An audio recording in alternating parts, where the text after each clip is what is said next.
میرے حضور کی تو کوئی بہن نہیں تھی، لیکن جب حضرت حلیمہ سعدیہ کے ہاں حضور گئے تو وہاں حضور کی ایک رضائی بہن کا تذکرہ ملتا ہے جو حضور کو لوریاں دیتی، نام شیمہ تھا۔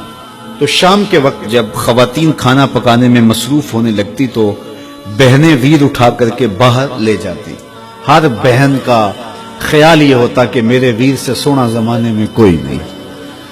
کہتے ہیں خوبصورتی دیکھنے والے کی آنکھ میں ہوتی ہے، جس کے ویر کا رنگ سونا ہوتا تو وہ کہتی رنگ نہیں تو کچھ بھی نہیں ہے، اور جس کے نقوش تیکھے ہوتے تو وہ کہتی کہ رنگ کا کیا ہے، حسن تو نقوش میں ہوتا ہے۔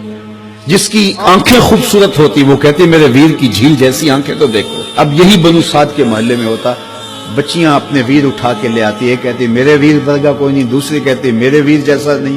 اتنے میں حضرت شیمہ اپنا ویر محمد اٹھا کے لے آتی اور دور سے کہتے نہیں میرا ویر بھی آ گیا، تو سب کے سر جھک جاتے، کہتے نہیں نہیں نہیں شیمہ تیرے ویر کا مقابلہ تو نہیں نا، ہم تو آپس میں بات کر رہی ہیں۔ اور پھر جب کسی بہن کے ویر کو متفقہ طور پہ ساری کہہ دیں کہ تیرا ویر ہی سونا ہے تو پھر اس کا فخر دیدنی ہو نا، پھر ان کا ذوق آسمان کو چھونے لگتا۔ ابن حشام سیرت کی سب سے پہلی کتاب، اس میں یہ واقعہ لکھا ہے کہ پھر حضرت شیمہ حضور کو اپنی آغوش میں لے کے سمیٹتی اور پھر چومتی اور پھر وہ لوری دیتی، اور وہ لوری کے لفظ بھی لکھے ہیں، ربنا اب کے لنا محمد حتی اراہ یافعا و امردا، اللہ میرے ویر محمد کو سلامت رکھنا۔ آج یہ پالنے میں بچوں کا سردار ہے، کل وہ لمحے آئے جوانوں کا بھی سردار ہو۔ اور پھر جھوم جاتی اور کیا خوشی ان کی دیدنی ہوتی۔ اور پھر وہ منظر بھی آیا کہ حضور علیہ السلام مکے چلے گئے اور یہ جوان ہوئی اور پھر ان کی شادی کسی قبیلے میں ہو گئی۔ آقا کریم نے اعلان نبوت کیا، 13 سال کا وقت کٹا اور پھر حضور مدینہ شریف چلے گئے۔ جب غزوات کا سلسلہ شروع ہوا تو جس قبیلے میں شیمہ کا نکاح ہوا تھا اس قبیلے میں مسلمانوں کے ساتھ ٹکراؤ ہوا تو اللہ نے مسلمانوں کو فتح عطا کر دی۔ تو اس قبیلے کے لوگ قیدی ہو کے حضور علیہ السلام کے غلاموں کے ہاتھوں گرفتار ہیں۔ تو یہ اپنے قیدیوں کو چھڑانے کے لیے قبیلے کے سردار ایک ایک گھر سے فدیے کے لیے رقم جمع کر رہے ہیں۔ چلتے چلتے شیمہ کے گھر بھی پہنچے جو کہ ایک عمر کا حصہ گزار چکی تھی، اور جا کے کہا کہ اتنا حصہ آپ کا بھی آتا ہے۔ کہا کس لیے؟ کہا وہ جو لڑائی ہوئی ہے اتنے ہمارے بندے گرفتار ہو گئے تو ان کو چھڑانا ہے۔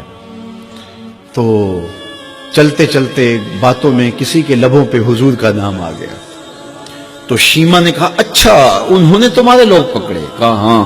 تو کہا پھر تم رقم اکٹھی نہ کرو، مجھے ساتھ لے چلو۔ انہوں نے کہا تجھے ساتھ لے چلیں؟ کہا تم نہیں جانتی وہ میرا ویر لگتا ہے، وہ میرا بھائی لگتا ہے۔ قوم کے سرداروں کے ساتھ حضرت شیمہ حضور کے نوری خیموں کی جانب جا رہی ہیں اور صحابہ ننگی تلواروں سے پہرا دے رہے۔ یہ مکی دور تو تھا نہیں، یہ مدنی دور تھا۔ اور شیمہ قوم کے سرداروں کے لے کے جب آگے بڑھنے لگی نا تو صحابہ نے تلواریں سونت دی، رک جا اے دیہاتی عورت، جانتے نہیں آگے کوچہ رسول ہے، آگے بغیر اذن کے جبریل بھی نہیں جا سکتے، تم کون ہو؟ تو شیمہ نے جو لفظ کہے وہ لفظ نہیں ہے۔ اس نے کہا خلو سبیلی وَعَلَمُوا أَنَا أُخْتُ نَبِيِّكُمْ، میری راہیں چھوڑ دو، تم جانتے نہیں میں تمہارے نبی کی باجی لگتی ہوں۔ تلواریں جھک گئی، آنکھوں پر پلکوں کی چلمنے آ گئی، راستہ چھوڑ دیا۔ حضور کے خیمہ نوری میں داخل ہوئی تو حضور نے دیکھا، پہچان لیا، اٹھ کے کھڑے ہو گئے۔ فرمایا بہن کیسے آنا ہوا؟ آپ کے لوگوں نے ہمارے کچھ بندے پکڑے چھڑانے آئی۔ تو فرمایا بہن تو نے زحمت گوارا کیوں کی؟ تو پیغام بھیج دیتی میں یوں ہی چھوڑ دیتا، لیکن تم آ گئی ہو، اچھا ہوا ملاقات ہوئی۔ پھر حضور نے قیدیوں کو چھوڑنے کا اعلان کیا اور کچھ گھوڑے اور چند جوڑے حضرت شیمہ کو حضور نے تحفے کے طور پہ دیے۔